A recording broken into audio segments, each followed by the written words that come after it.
Good morning, everybody. Jamie Wallace here. Thank you very much for joining me for today's Q&A Zoom meeting. And it looks like my audio isn't ideal. I just got to make a quick adjustment here.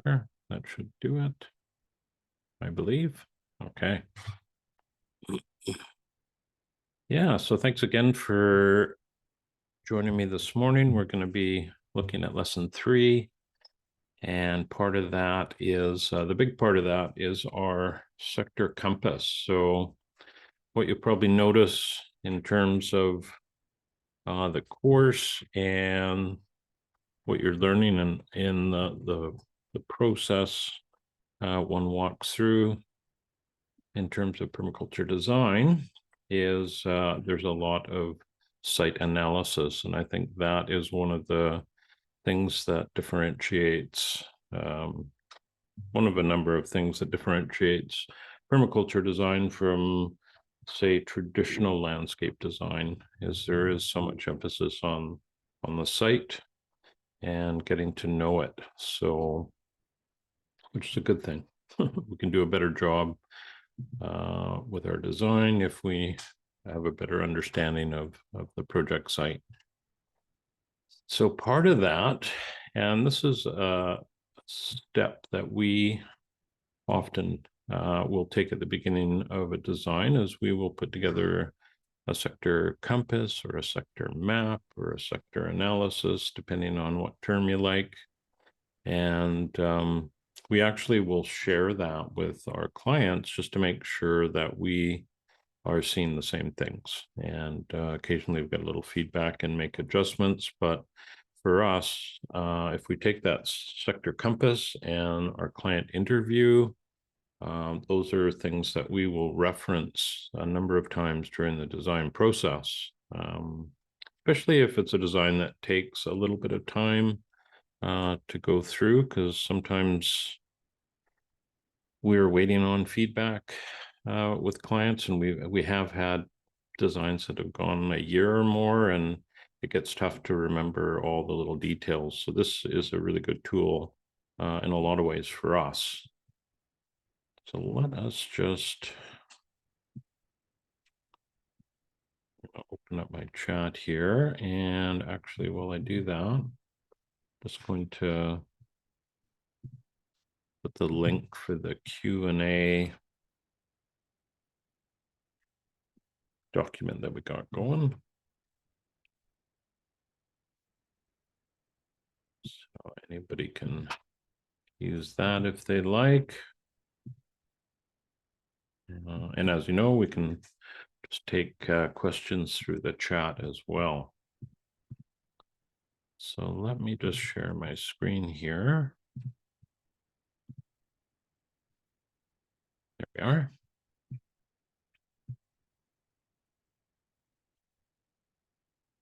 Okay, so we'll take a look at lesson 3, and then I'll show you some examples. Then we can do a little bit of interactive work with the site here. I'll pull up a blank base plan that we could take a peek at. So the first part of the assignment is pretty straightforward. It's just a site and regional challenges survey. And I don't think, again, we're sort of focusing on site analysis and broadening that out to the region itself.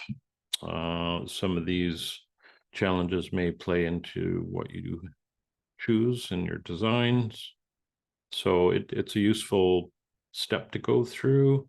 When I would say for my own design work, it's something that, you know, I know the general area that we work in pretty well. So it's not something I consciously go through, but I don't think it's a bad process to go through at all. And yeah, but it isn't a deliverable. So that is one of the things that I'll be showing you through the course, is the things that we deliver to clients versus the template file that you have that you're working with. So yeah, that's pretty straightforward. And if anybody has any questions about that, please don't hesitate to pop in to the chat here. I better open that up. There we go. All right. Yeah, so the biggie on this is the sector compass. And what we basically want to do is take your base plan. So our first first use of your base plan, we're going to take that and we're going to take a look outside of the site to begin with. And what are some of those forces outside of your project site that could influence what you do? And that could be any number of things that are demonstrated here. So we have sun sectors, we have prevailing winds, we have water flows and wildlife. There could be noise, there can be views. Oh, there can be any number of things. Those are the most common for sure. And fire is another big one. And I would say the fire sector is more of an item to note on acreage sites rather than in urban areas, because the reality is in a city setting, we're not really worried about fire, generally speaking, because we usually have emergency services very close by, and although you can get some fire issues, it's not a common thing, but certainly when we're looking at larger sites and a lot of forested area, that's something we want to factor in. Yeah, so with those, not only do we want to identify them, we want to figure out our actions. So do we want to amplify them? So what would be an example of that? Well, perhaps that's winter sunlight. You want to get that warmth during the winter. Do we want to deflect them? So that might be the summer sun. Maybe got a lot of heat in the summer. Or do we just want to accept? Right? So we have those three different actions, and we'd like you to indicate one or more of those, and there may be more than one that you apply. Those are some of the elements for the assignments that we're looking for. So don't forget, we want part of your map to include the closest grocery store, population center, and public park, that sort of thing. And that can be easily integrated. Let's just take a look. We'll look at the template file here.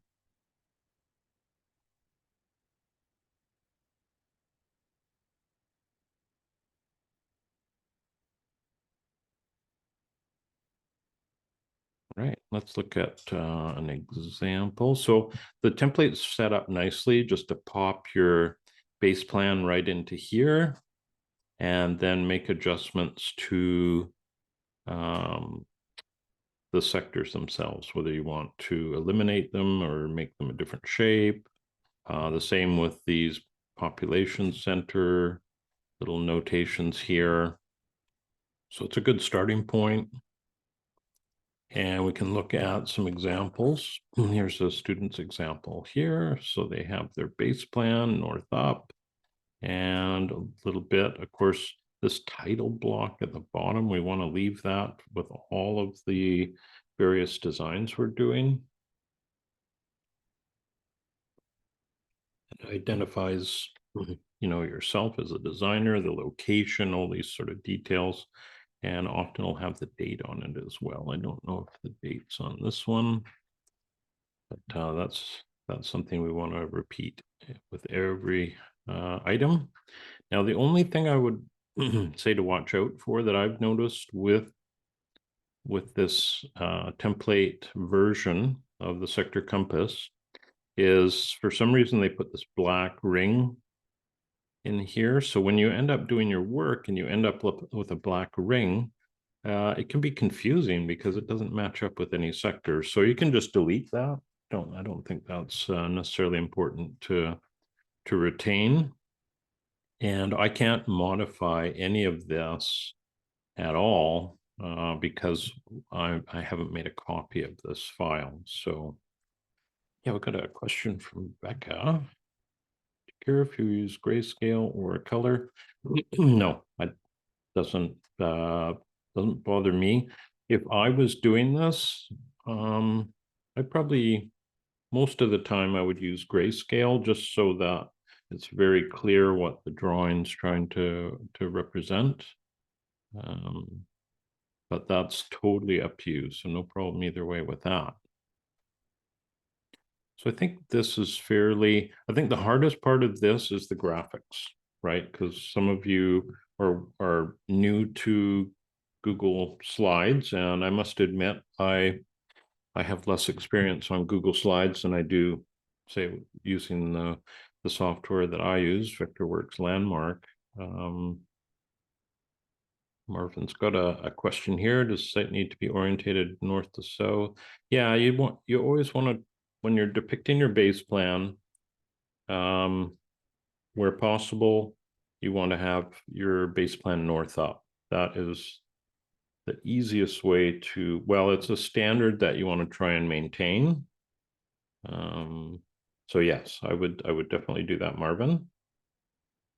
And Rachel's got a question here. Is copying and pasting and modifying those wings the best way to draw them? That's a really good question. Let's just make a copy of this.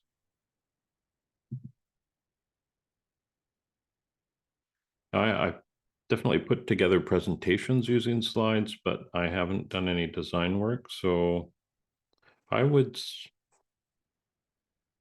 yeah, there's a couple of ways you can do this. I would say if you get frustrated with slides, I would just try and do something by hand and scan it in or take a picture of it. And let's see what we can do here. So I think that's the base map. And then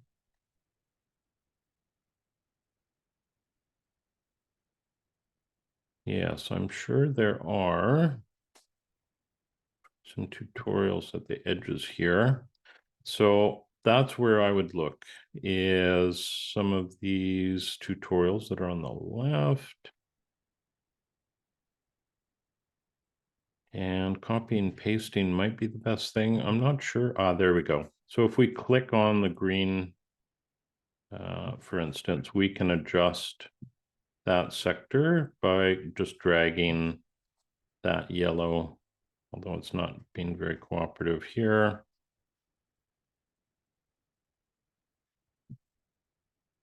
Yeah, it's those endpoints you drag to reduce or make them larger.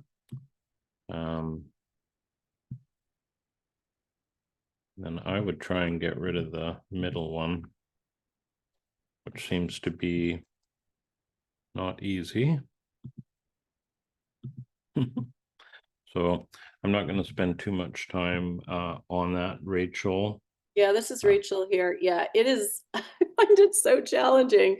Even Yeah, just selecting one ring, you end up just inadvertently moving it. selecting several and trying to deselect others and keep the one you want. It's just, yeah, I might resort to hand drawing Yeah, I would agree. 'cause it's You will don't be a want to, time sink.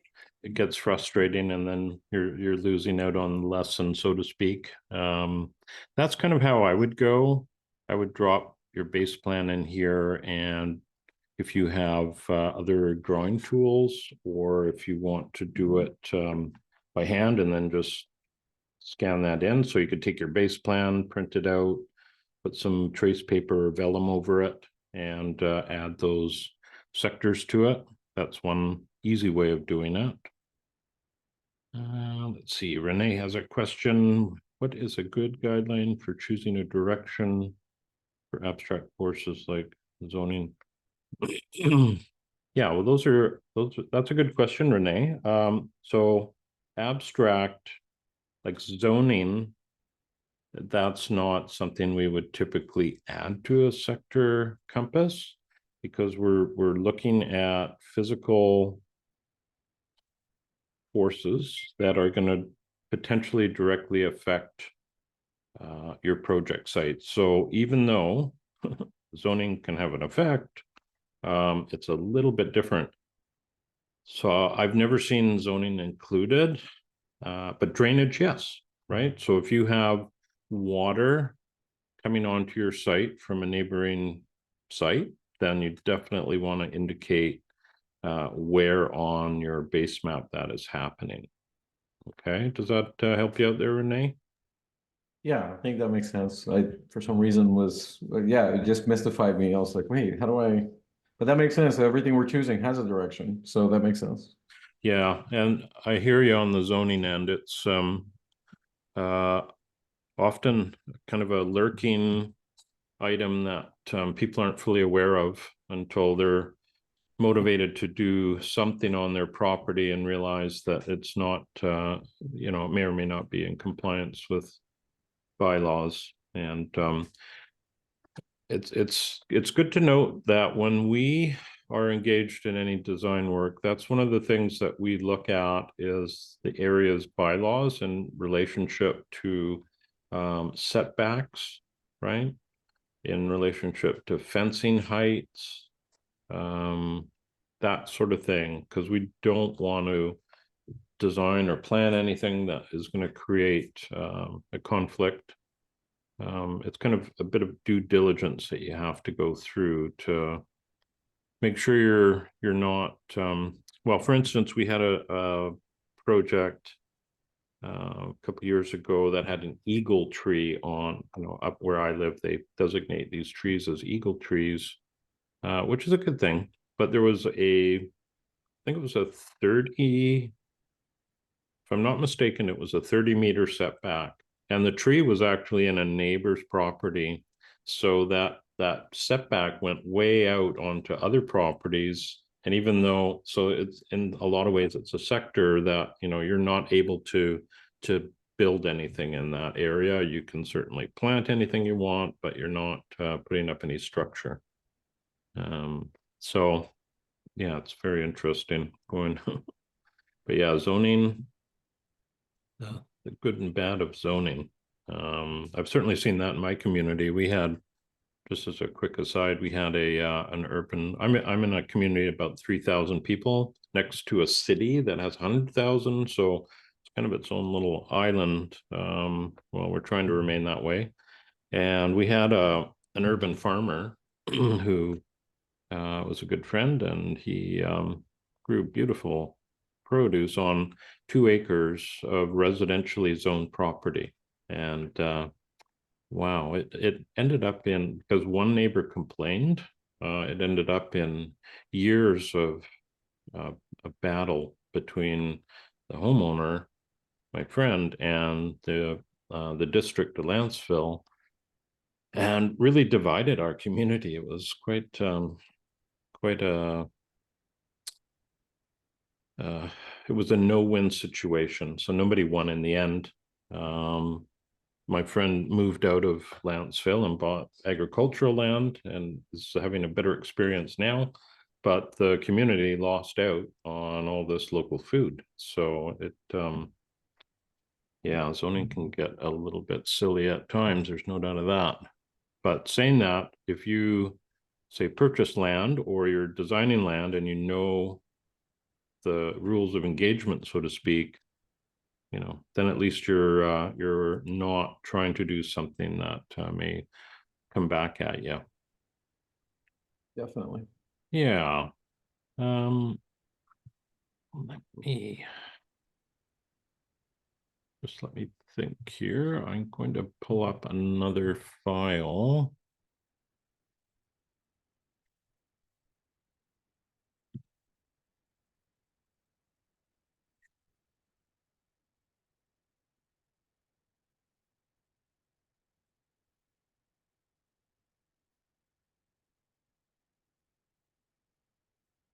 Sorry, I'm just, I should have had that one open.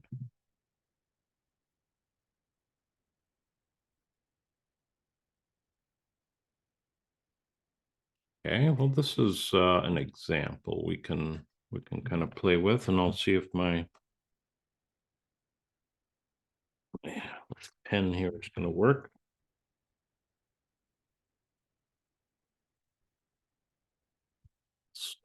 Share and well,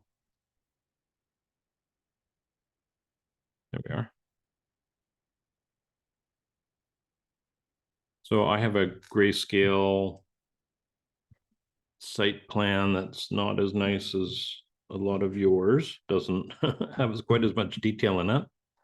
But what I thought might be interesting here is to take a look and to try and help sort of identify areas that we want to make note of. So I'm just going to get my, there we go, should work. So if we had if we had site plans such as this, and maybe what we'll do, we'll take it one step further.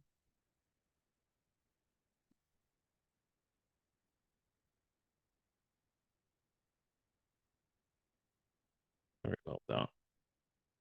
I'll just drop this into the template file. That will be a lot easier.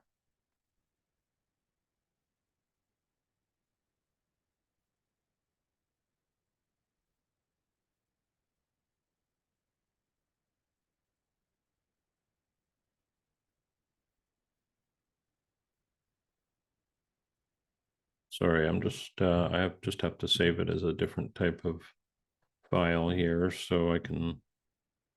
I'm sure you've all noticed that putting PDFs into Google Slides isn't hugely successful.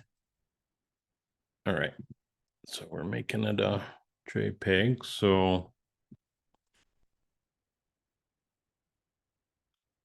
if we just shrink this down.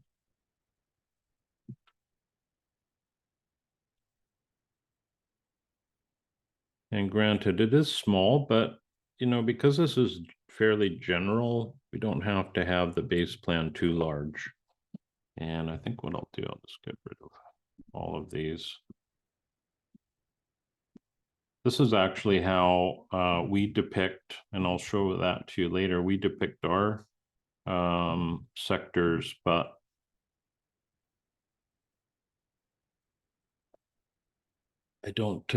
I wouldn't want to do it within, oops, I'm not sharing that screen. Sorry about that. Okay.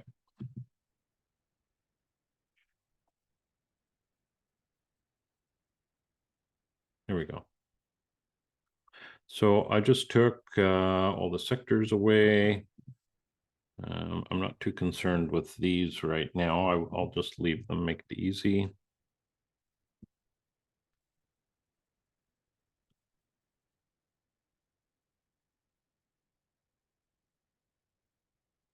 All right.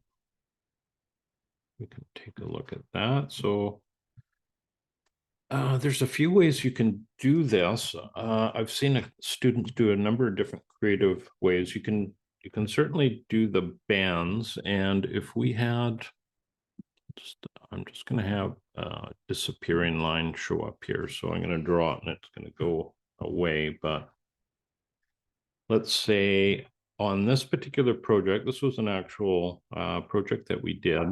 So we had a neighboring house sitting up and around there. And that was a little bit concerning to these folks. This was about a 7-acre site and there was hardly any trees. We had this area here was logged and is in regrowth. So we're going to try and fix that up. And then this little corner here was some regrowth as well, but it was more mature. And our clients wanted some privacy from the north. And that's primarily where they were pretty private except for that. So with the house here, how would we depict that? Right? Would we draw a band that went the whole way like that? Let me put it more permanent here. And I would say no. If we did this, and you'll have to pardon the line, it's not the most beautiful, but let's say this is our residence, and if we had a line such as that went way beyond what we would consider where we need privacy, when we're designing, we want to consider all of these viewpoints, right? So that whole area there, when we get up to the fence line in particular, we want to make sure that that is covered. So the reality is, if there's a house there, primarily we want to be covering, you know, something like that, right? So this, while we're going through our design process, this whole area is definitely something that we want to be mindful of. Here, let's sorry, I just picked up this pencil the other day and I'm not completely used to it, so you'll have to bear with me a little bit. Let's say that's the house. And we'll just say this is our privacy sector. So maybe it goes from there to there. And go up like that, and you would do a much better job. And so this is where the band could be displayed. Wow, that's really good.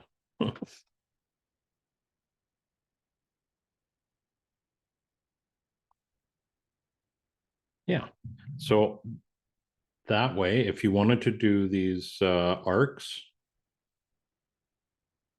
you know, that would make sense, something like that, right? So as you're going through your design and it's weeks later, you know that you can reference back to this and know that you have to cover that off with some of your design process. So privacy is a pretty common one. Let's say, change color here.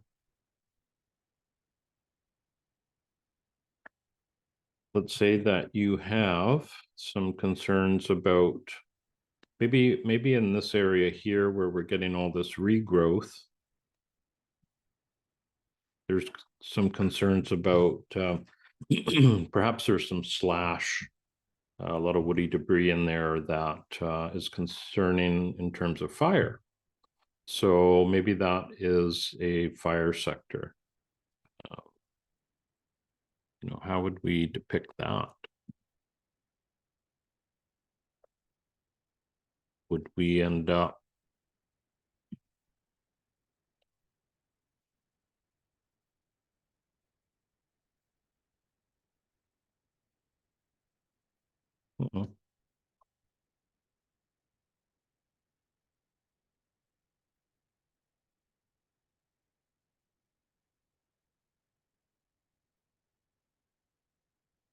so if we were doing an arc, it would be something like that, right? And we can get rid of this inner bit here. Oh, I got some chats here. Sorry, I missed that. All right, Jarrett. Jarrett had a statement here. You've requested an educator license from Vectorworks. Okay. Cool. Well, good for you, Jarrett. Yeah, it's interesting software. It'll probably take you a little bit of time to navigate, depending on how much computer experience you have, but I would say give yourself a year, which is not the length of the I can't remember how long they give you, probably a month, maybe. Oh, an educational license. Ah, okay. Wow. That's fabulous. Thank you for passing that along. I didn't know they would do that. Oh, that's great.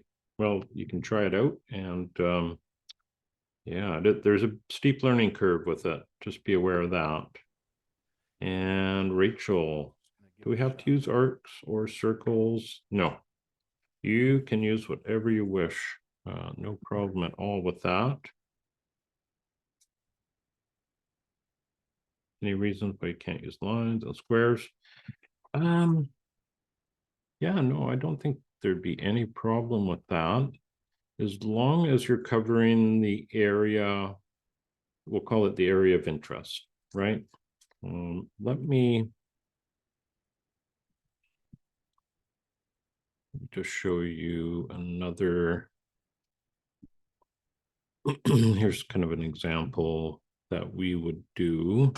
And doing arcs for us is quite easy.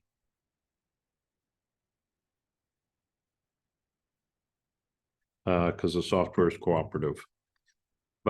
And with ours, we label the arc itself, and then we will put little sort of action spreadsheet snapshot here where, you know, for instance, the wildlife sector, we want to amplify certain parts of it. We want to deflect certain parts of it. So we want to try and deflect deer browsing, but we want to increase bird insect habitat. So hence you have two various actions there. Winter sun we want to amplify and use. Summer sun we want to deflect, that sort of thing. So the summer sun sectors are always at the bottom if you're north up. And yeah, this is quite easy to do with our software, but if you're doing this by hand, you know, it should be pretty straightforward. I think the arcs lend themselves to working around the outside of the base plan quite well. And if you were to use squares, that might be an interesting outcome. Yeah, I'm not sure how that would work, Rachel. I think when it gets tricky is when these start to overlap. And that's one of the things that I noticed. Let me just see if I can show you here. There are a few ways.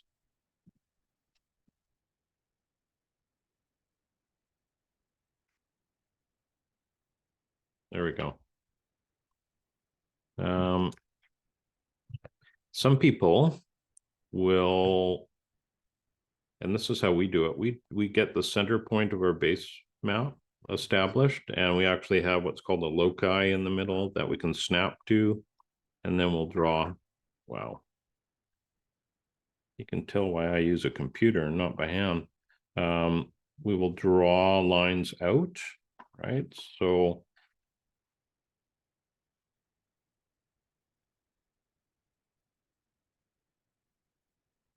right, we'll try that instead. We'll draw lines out. So let's say we're looking at our noise. Oh, no, we're looking at the view corridor. And some people will fill this inner part in, and it'll be a solid color. Now, the trouble with that is when you're trying to show another sector. Let's try and clean this up a little bit, and I excuse for my sloppy pen work here, but hopefully it's getting the point across. Let's say we're looking at the privacy sector that's here, and we fill all this in, and then we start getting this overlap. And that can get really complicated quite quickly, trying to decipher it. So hence sticking on the outside with your sectors rather than trying to bring them in. It's just a little more legible. And honestly, if you just do this even rough, let's say this was your view sector and you did something like this and it's not perfect, no problem. That's no problem at all. I don't mind that. If you're able to make it, the graphics a little bit clearer and better, excellent.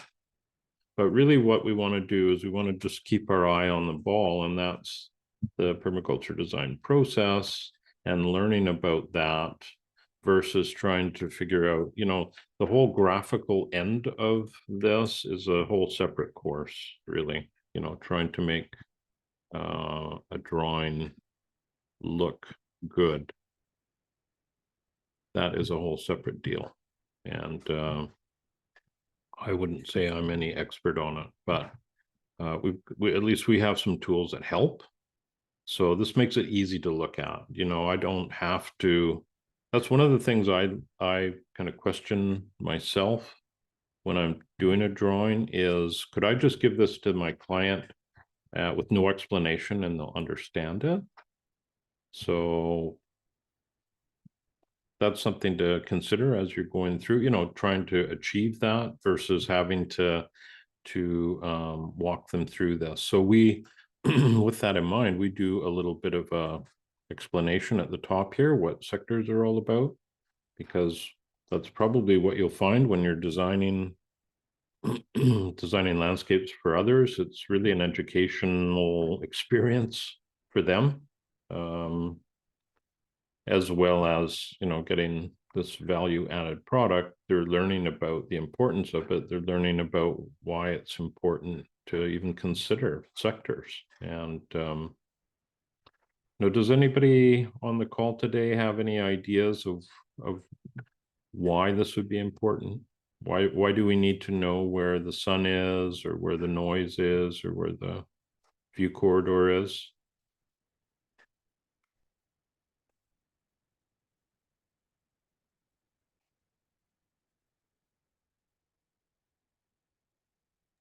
If anybody's got any thoughts, you can pop it in the chat or just unmute yourself. I mean, specifically with the sun, we need to consider that as it overlaps. So like if, in the winter time, you may want to plant things like deciduous trees that are going to block the sun in the summertime, but in the wintertime we'll let light through, and like passive house design. So seeing the sectors that overlap and considering the factors that go into them, I feel like that's what this is informing. Yeah, no, that's an excellent example, Derek. And that's a really, I would say, a vital piece to this puzzle when we're looking at our homes and trying to get the most value from what we already have, which is a sun that comes up and goes down every day. Or I guess we're rotating, it's not really coming up and down, but just optimizing those energies that are outside of the project site. Sun is a huge one. Fire may also be a pretty huge item. You can imagine if you are living on acreage, and let's say you are in say you live in British Columbia, which is inherently hot and dry during the summer, and you have hundreds of acres of forest around you, and let's say your house is up close to the top of a ridge, that's that's potentially a bit concerning, because typically fire is moving uphill when it's spreading. So we would want to know that there are dangers in that area, potential danger that's going to be coming from outside our project site boundary that we don't have any control over. But whatever we do inside, maybe we make, and I've seen David Holgram do this on his property. He's got a small, I think it's got about a hectare of land in Australia, and they obviously Australia's, you could draw a fire sector around the whole country, really. He intentionally placed some, I won't call them wetlands, but kind of bordering that as a fire break on his property, and they had fire come through his area and it stopped it. So it's certainly something that we all want to be aware of, not just fire. All of these items, some are more important than others. If we look at this particular sector compass, what would be, if we take sun out of the picture and we take fire out of the picture, what might be the next big item that we'd want to consider when we're putting a design together?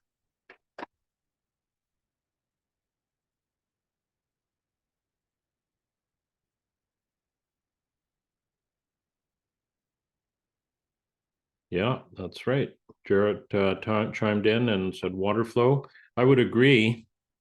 Water flow's a very important, and in this case, we had a flood sector. And I'm going to show you a picture here. Just get my photos up and going as we're chatting. But we had a flood sector identified, and even though we had it identified, we still had it rear its head on us, and it's the only time in 27 years that here, I'm just gonna stop that share. So my wife and myself were having our Christmas break, and we got a call. I think it was like the 21st of December. Oh, that's not right.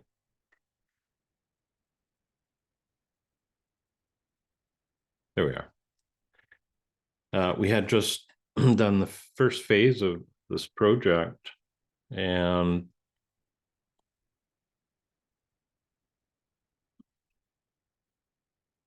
I'll have to go back in time here a little bit. This is what was there. There's all these retaining walls that were wood that were falling over, basically. So this all got ripped out, and we replaced it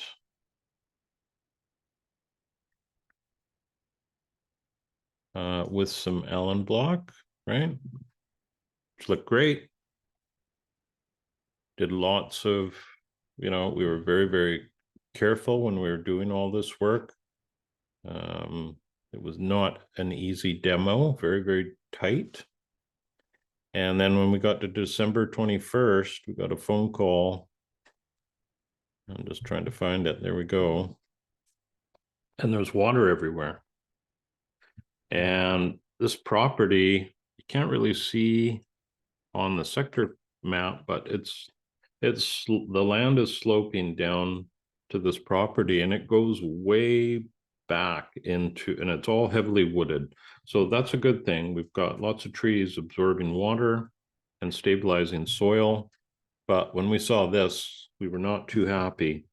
And what happened, and you can see this is just well, I won't call it a disaster, but it was not good. So fortunately, see, there's part of the prep right there, right? Nasty work. And we protect all this. It's all dry during the fall, right? Easy peasy. As soon as we hit the winter, groundwater comes up, and the mason that was working with us, that we've worked with for 20 plus years, made a mistake. One of his guys didn't connect the drainage behind the wall properly, because you can see here, even with with Allen block, you do not want water going through that wall at all. It's supposed to get picked up from the bottom with a perforated drain pipe and drain rock, and they will cover the drain rock with fabric so that they ensure that that material is going to be actively draining for the life of the wall. Anyways, the fellow was going way too quickly, and right around here, the pipe started to ramp up instead of falling. So the water had nowhere to go, and it just started pouring out the back of the wall. So it was a good lesson. I'm extremely careful with drainage, and I could see when the guy was putting it in, he was going pretty fast, and I thought, wow, I wouldn't be doing that. Don't know where my flood, there we are. But we got it fixed up, and you can see here we had sleeves going from one planting area to another, and that's something, you know, that's kind of a side note that you want to do when you're putting hard surface down. You want to be able to get infrastructure into these areas at a later date, right? So you want to get irrigation in there. So anyways, there was no water even going through the sleeves, so we knew something was really wrong. And the mason had to come back. He had to rip down the wall and redo this part of the patio as well. So it was quite painful for him, but yeah, it got done. And that's during part of the work. So he was not a happy guy, but these things do happen, and luckily it didn't flood the house or anything. So let's just stop that. So that's a kind of a long-winded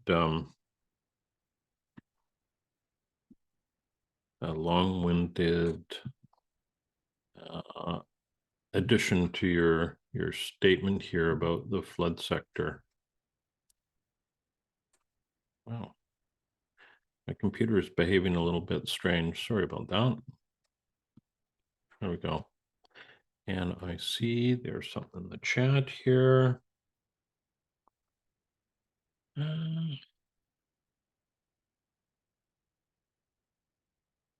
Okay, Derek put a question in the document. Let's take a look at that.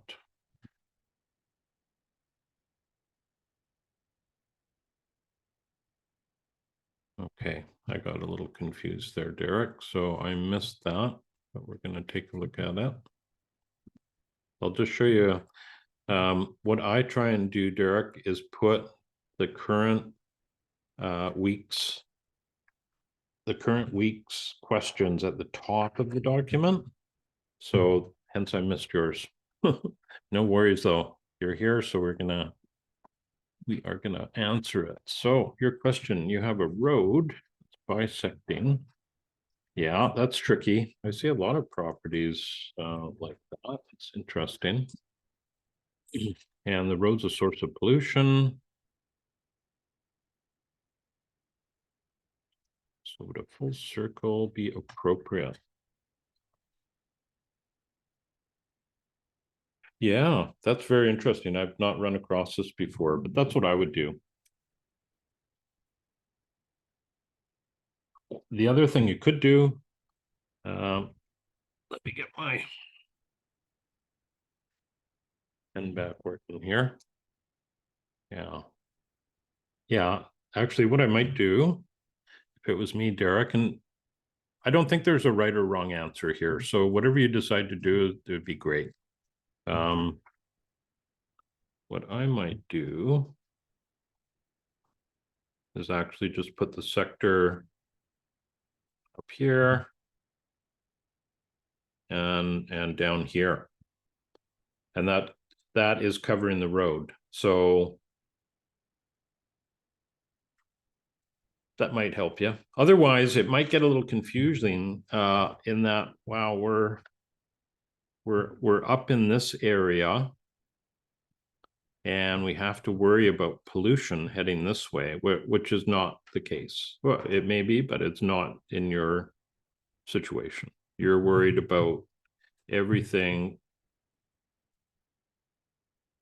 coming along here.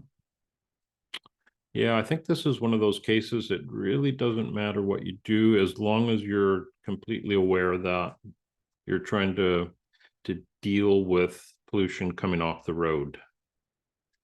If that makes sense. I don't think there's a perfect answer to this one.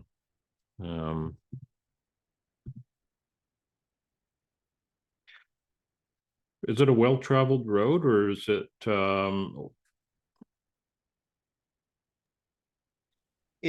It's not a well-traveled road. There are log trucks that run up and down it, but because it's a Oh. primitive road, it throws up dust during the dry season.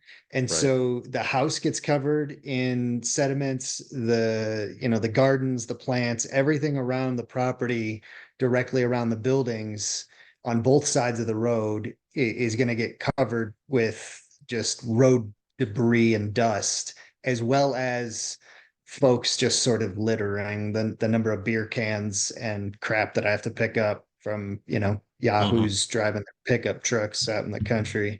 Yeah. That I was just trying to, figure out how to visualize that. Well, if it was me, and if it was for my reference, and really that's what these are, right? You might even want to just take something down both sides of the road. And I know it's completely counter to what you're doing here. Uh-oh. Don't want to do that. There we go.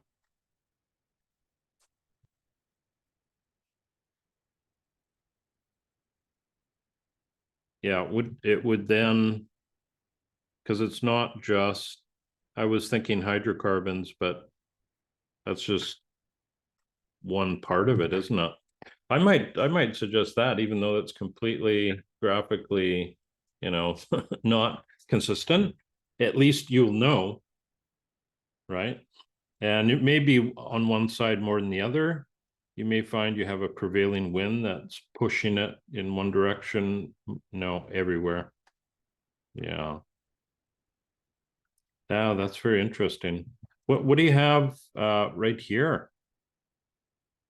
That's the orchard. There's 4 old apple trees, and then I plan on expanding that a little bit. Right. And really the prevailing winds, we're in this little valley completely surrounded by high topography. So if the wind roses are to be believed, we average like 4 miles an hour every single month. Like we just don't get wind. Hmm. Interesting.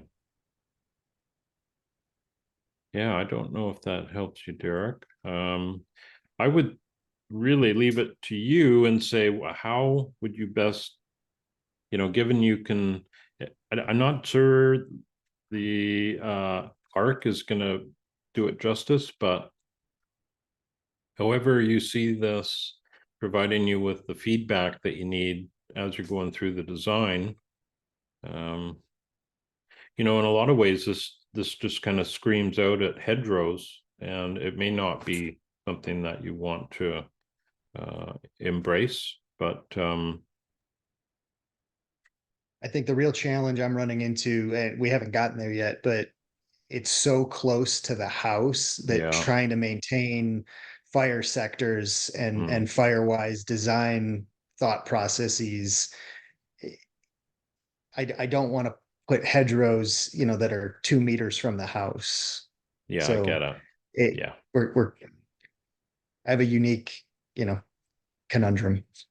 Well, one thing you could consider, you have an interesting thing here too with something I've learned with the work I've done with the Agrarian platform is they often use roads as rainwater harvesting objects. And you can tell up top here, you're going from like 280 or sorry, 308, whatever.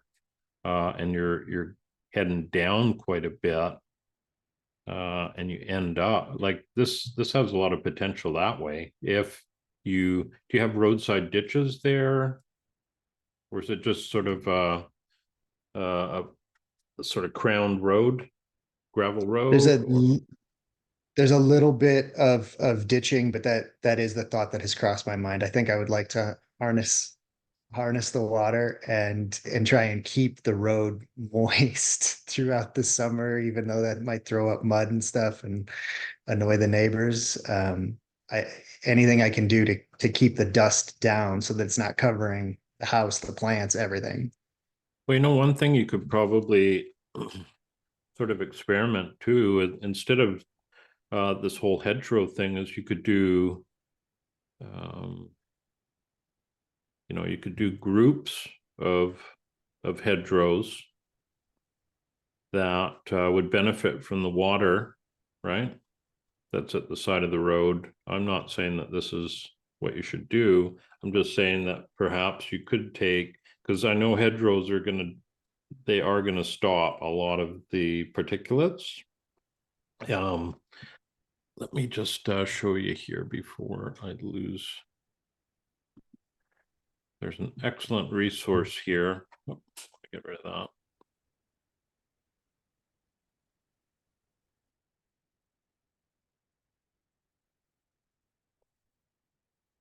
OSU has some great resources online. This is one of them, and Jude Hobbs wrote this with Pammy Manette. This is a great little article, and this is the ultimate hedgerow effect, where you have graduating heights going up and then down on the other side. And the whole definition can be quite broad, so that that even this is viewed as a hedgerow, even though it's less than 3 feet high, which is not something I would normally associate. But yeah, check that out. That you can just Google OSU hedgerow and you'll get that. Another good. If we go to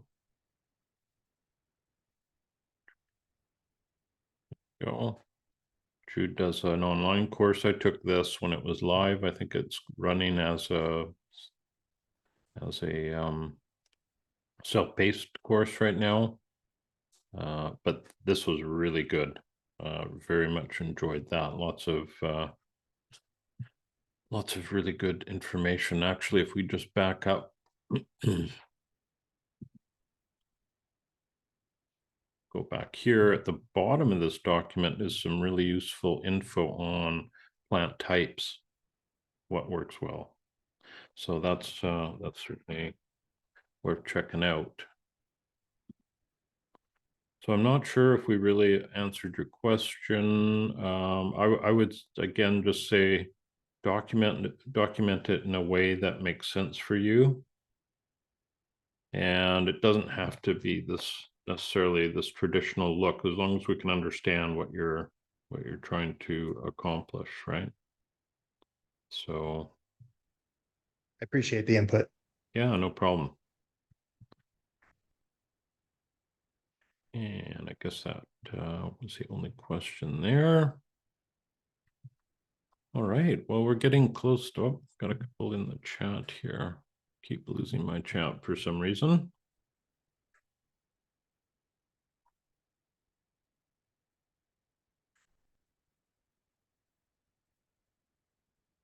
Yeah, I think that was just your question here, Derek. Does anybody else have anything they want to ask before we call it a day today? Happy to chat about anything, whether it's sector compass or anything else. Okay. Well, that's great. Well, I hope that today's meeting's been helpful for all of you, and I really appreciate you taking time to join me today. We're going to, I'll get better at using that pen in the coming weeks. And yeah, well, thank you very much, everybody. Yeah, good luck with your assignment, and I really look forward to seeing this next Monday. And yeah, have yourself a great week. And if you get into, if you're having any challenges, don't hesitate to drop me a note and we'll get you in the right direction here. So thanks again, and we'll talk to you all soon.